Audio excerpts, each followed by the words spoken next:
নমস্কাৰ, মই ৰঞ্জন চৌধুৰী। হয়, মই আজি কথা পাতিম অখণ্ড ভাৰতত আটাইতকৈ পাৱাৰফুল মানুহ। ইতিমধ্যে মই ইণ্ডিয়াৰ আটাইতকৈ পাৱাৰফুল মানুহৰ কথা কৈছোঁ আৰু আপোনালোকে দেখিছোঁ। আৰু আটাইতকৈ বেছি মুখ থেকেচা খাইছে নেকি, বিশেষকৈ যোৱা 19 ছেপ্টেম্বৰৰ পৰা বেছিকৈ খাইছে। আৰু ইয়াৰ আগতো খাইছে, নোখোৱা নহয়, খাইছে। কিন্তু 19 ছেপ্টেম্বৰৰ পৰা ইণ্ডিয়াৰ আটাইতকৈ পাৱাৰফুল মানুহজন আটাইতকৈ বেছি মুখ থেকেচা খাইছে।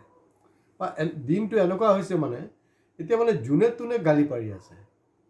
এই কুকুৰো ভকি দিয়ে এনেকৈ, যদি কিবা কাৰণত যদি ধৰি লওক এনেইতো লগ নাপায় ন, ফটোটো দেখিলেও য'তে ত'তে আপোনাৰ বেনাৰবিলাক আছে নহয়, এই MLAৰ লগত MP লগত থাকেইতো আপোনাৰ বিভিন্ন কুকুৰে ভকি দিছে। এনেকুৱা কুকুৰে আৰু কি কৰিছে মই এইটো নকওঁ বাৰু, এইবিলাক শুনাটো ভাল নালাগে ন। তো অখণ্ড ভাৰতৰ কথাটো যিবিলাক RSSৰ পুৰণা মানুহ তেওঁলোকে গম পাব। এতিয়া সদ্যহতে যিবিলাক RSS হ'ল, 2 নম্বৰী RSS, 2 নম্বৰী BJP, সেইবিলাক নুসুধিব। অৰিজিনেল যিকেইটা আছে তেওঁলোকে সুধিব যে অখণ্ড ভাৰতত মানচিত্ৰত কি কি আছিলে, কোন কোন দেশ সোমাই আছিলে। তো আমাৰ মুখ্যমন্ত্ৰীটো ইণ্ডিয়াৰ আটাইতকৈ ডাঙৰ পাৱাৰফুল মানুহ আছিলে ন।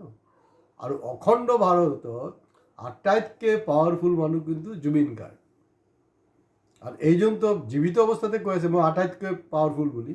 এওঁ কিন্তু মৃত্যুৰ পিছত প্ৰমাণ কৰি দিলে যে অখণ্ড ভাৰতত জুবিন গাৰ্গে আটাইতকৈ পাৱাৰফুল মানুহ। এতিয়া চব ইণ্ডিয়া, নেপাল, শ্ৰীলংকা, বাংলাদেশ, পাকিস্তান য'তেই যাওক জুবিনলৈ চৰ্চা হৈ আছে, জুবিনৰ গান গোৱা হৈছে। তো আৰু কি লাগে, এনেকুৱা এটা চিটুৱেশ্যন 19 ছেপ্টেম্বৰৰ আগত আপোনালোকে কোনোবাই ভাবিব পাৰিছিলে নেকি? কোনো পধ্যেই সম্ভৱ নহয় এইটো। এতিয়া নতুনকৈ বিতৰ্ক তেওঁ ওলাইছে যে জুবিন য'ত কৈছে যে মোৰ কোনো জাত নাই, মোৰ কোনো ধৰ্ম নাই, মই মুক্ত। আৰু তেওঁ এই টেটু লগোৱা আছিলে শিৱৰ টেটু লগোৱা আছে। তো তেওঁক এতিয়া নতুনকৈ এটা নেৰেটিভ দিব বিচাৰিছে না তেওঁ আটাইতকৈ ডাঙৰ শিৱ ভক্ত আছিলে। তো শিৱ ভক্ত এইটো টেটু লগালে কি হৈ যায় নেকি তেনেকুৱাকৈ? তেনেকৈতো কোনো কথা নাই। তো জুবিন গাৰ্গটো আপোনাৰ চে গুয়েভাৰাৰ টি-শ্বাৰ্টো পিন্ধিছিলে আৰু চে গুয়েভাৰা তেওঁৰ জীৱনৰ আদৰ্শ বুলি কৈছিলে। চে গুয়েভাৰাটো কোন এইটোতো জনা। আকৌ মুখ্যমন্ত্ৰী কয় এই মালটো ক'ৰ পৰা আহিলে? মাল নহয়, চলিড মাল হয় চে গুয়েভাৰা। চে গুয়েভাৰা হ'লগৈ কিউবাৰ যে স্বাধীনতা আন্দোলন বা লেটিন আমেৰিকাৰ বিভিন্ন যে দেশবিলাক যে স্বাধীন হৈছিলে তাত অগ্ৰণী ভূমিকাটো পালন কৰিছিল কিন্তু চে গুয়েভাৰা। আৰু কিউবা দেশ স্বাধীন হোৱাৰ পিছৰ পৰা আজি কপতি কিন্তু আমেৰিকাৰ বিভিন্ন ধৰণৰ ইকনমিক চেংচন তেওঁলোকৰ ব্লক কৰি থৈছে। তাৰ পিছতো কিন্তু আপুনি চাব যে ইণ্টাৰনেশ্যনেল লেভেলত তেওঁলোকে স্পৰ্টছ হওক বেলেগ হেৰিটো কিন্তু তেওঁলোকে আগবাঢ়িছে, নবঢ়া নহয়। আৰু আমি যে ইমান তেল মাৰি থাকোঁ নহয় আমেৰিকাৰ, ইমান তেল নহয়। আমেৰিকাৰ ওচৰতে লেটিন আমেৰিকাৰ এটা দেশ, সৰু দেশ, আমাৰ অসমৰ নিচিনা হ'ব। কিন্তু সেই ফিডেল কাষ্ট্ৰ, এই চে গুয়েভাৰা এইবিলাক জানিব লাগিব। তো তেওঁ এই টেটুখন দেখিলে কিন্তু চে গুয়েভাৰা যে তেখেতৰ আদৰ্শ বা তেওঁৰ টি-শ্বাৰ্ট তেওঁ পিন্ধে, চে গুয়েভাৰা অৱশ্যে এতিয়া বহুতে পিন্ধে, কেলে পিন্ধিছে বুলি সুধিলে তেওঁ বাছ পাংচাৰ হৈ যাব। এতিয়া সাংবাদিকো নুসুধে, কাৰণ সাংবাদিকটো নিজে নাজানে নহয় যে চে গুয়েভাৰা কোন। কেইজন সাংবাদিকে জানে কওকচোন বাৰু চে গুয়েভাৰা সম্পৰ্কে? নাজানে তেওঁলোকে, সেইকাৰণে প্ৰশ্ন নুসুধে যে ভাইটি এইটো কেলে পিন্ধিছা, সেইটো কাৰণে নুসুধে। দ্বিতীয় কথাটো হ'ল আপোনাৰ কোনোবাই হয়তো কৰা নাই, আপোনাৰ লগা নাই আপোনাৰ শিৱৰ টেটুটো দেখা গৈছিলে, তেওঁ লগাইছে জুবিনে। কিন্তু কাৰো হয়তো ভিতৰত টেটু এটা আছে আমি দেখা নাপাওঁ। লুইচ বাৰ্গাৰৰ টেটুটো আছে নহয়। এটা কল্পনা কৰকচোন লুইচ বাৰ্গাৰৰ টেটুটো কেনেকুৱা হ'ব। এইটো কিন্তু চাৰ্টৰ ভিতৰত, কাপোৰ যে পিন্ধে নহয় তাত ভিতৰতে লগাই থয়। লুইচ বাৰ্গাৰ টেটু আছে, সাৰদা টেটু আছে। কোনে লগায়, কোনে চাৰ্টৰ ভিতৰত এইবিলাক ড্ৰেছৰ ভিতৰত থাকে, সেইটো চাব লগা।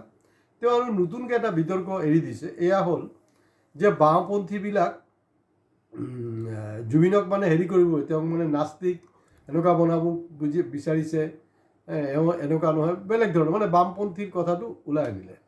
তো বাওঁপন্থীৰ কথাটো শুনাৰ লগে লগে মই দেখিছোঁ বহু বাওঁপন্থী মানে ফেচবুকত পোষ্ট দিবলৈ ষ্টাৰ্ট কৰি, নাই মানে আমাৰো মানে অলপ দমচম আছে, মানে আমাৰ কথাও কৈছে আৰু, কাৰণ বাওঁপন্থীটো কেতিয়াবাই বেকা হৈ গ'ল আৰু ঢিলা হৈ গ'ল। বাওঁপন্থীৰ এতিয়া অৱস্থা নাইকিয়া, কোনো ৰকম তেওঁলোকে নিজৰ দোকানটো পাৰ্টি অফিচখন চলাই আছে। বাওঁপন্থীৰ অৱস্থা বেয়া, খুব বেয়া, কাৰণ বাওঁপন্থীৰ পৰাতো কেতিয়াবাই আপোনাৰ এই বিষ্ণু ৰাভাকতো তেওঁলোকে কেতিয়াবাই মানে যিবিলাক সৌপন্থী প্ৰতিক্ৰিয়াশীল শক্তি বা আমাৰ বৰ্তাসকলৰ যি পাৰ্টি আছে আছু, তেওঁলোকেতো কেতিয়াবা হেজিক কৰিছে। কিন্তু বিষ্ণু ৰাভাটো এইটো বাওঁপন্থীৰ প্ৰডাক্ট ন, তেওঁতো মৃত্যুৰ আগলৈকে CPIৰ সদস্য আছিলে, কমিউনিষ্ট পাৰ্টীৰ সদস্য আছিলে, তেওঁলোকে সেইটো কৰিব পৰা নাই, বাকীবিলাকে হাইজেক কৰিলে। তো গতিকে এতিয়া নতুনকৈ তাৰমানে এনেকুৱা এটা কৰিলে যে অকল কংগ্ৰেছ বা এই ৰাইজৰ দল বা লুৰিণ ইহঁতি কেলে হেৰি কৰিব, ঠিক আছে ইয়াত এই পিকচাৰত অলপ হেৰিক লৈ আহোঁ বাৰু, বাওঁপন্থীক লৈ আহোঁ। কিন্তু বাওঁপন্থীয়ে জুবিনক লৈ যি ধৰণে তেওঁলোকৰ প্ৰতিবাদ হ'ব লাগিছিলে, যি ধৰণে তেওঁলোকে আগবাঢ়িব লাগিছিলে, তেওঁলোকে একো কৰা নাই, নাথিং, জিৰ', একো কৰা নাই তেওঁলোকে। তো গতিকে সেইটো এটা বিড়ম্বনা, আৰু তেওঁ খুব প্লেনফুলি ছিষ্টেমেটিকেলি এই কাৰবাৰটো কিন্তু মুখ্যমন্ত্ৰী ডাঙৰীয়া কৰিছে। আৰু ইয়াত বাওঁপন্থীবিলাক খুব আপ্লুত হ'বলৈ একো নাই, কাৰণ বাওঁপন্থী কেতিয়াবা বেকা হৈ গৈছে, গ'ল আৰু। তো এতিয়া আপোনাৰ কালী পূজাৰ দিনাখন মই কৰিছোঁ নহয় চাব, যে ক'ত গৈছিলে মুখ্যমন্ত্ৰী ডাঙৰীয়া, ক'ত গৈছিলে, ক'ত গৈছিলে, ক'ত মা কালী হেৰি কৰিবলৈ গৈছিলে।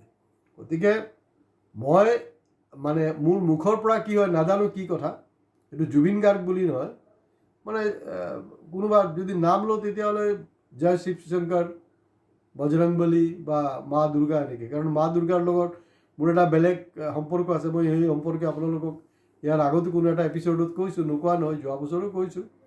2016 পৰা বিশেষকৈ মোৰ লগত এটা সম্পৰ্ক হৈছে, মই তেওঁৰ এক্সিষ্টেঞ্চটো ক'ৰবাত না ক'ৰবাত ফিল কৰিছোঁ, তেওঁৰ ক্ষমতা।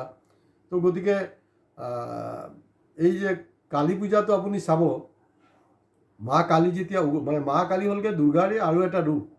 মা কালী যেতিয়া উগ্ৰ ৰূপ ধাৰণ কৰিলে গৈ আছিলে নহয়, চবফালে হুলস্থুল কৰি আছিলে, সেইটো সময়ত শিৱ কিন্তু শুই দিছিলে।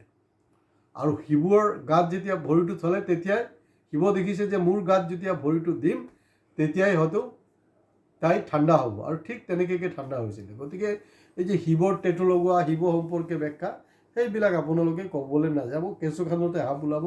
অহা দিনবিলাকতো আৰু কৰিম, কিন্তু মোৰ বেয়া লাগি আছে যে ইণ্ডিয়াৰ আটাইতকৈ পাৱাৰফুলটো মানুহটোক আটাইতকৈ বেছি হলঠেকত পৰিছে। কিন্তু শেষলৈ দেখা গ'ল যে জুবিন গাৰ্গ অবিভক্ত মানে অখণ্ড ভাৰতৰ আটাইতকৈ পাৱাৰফুল মানুহ, এইটো প্ৰমাণ হৈ গ'ল।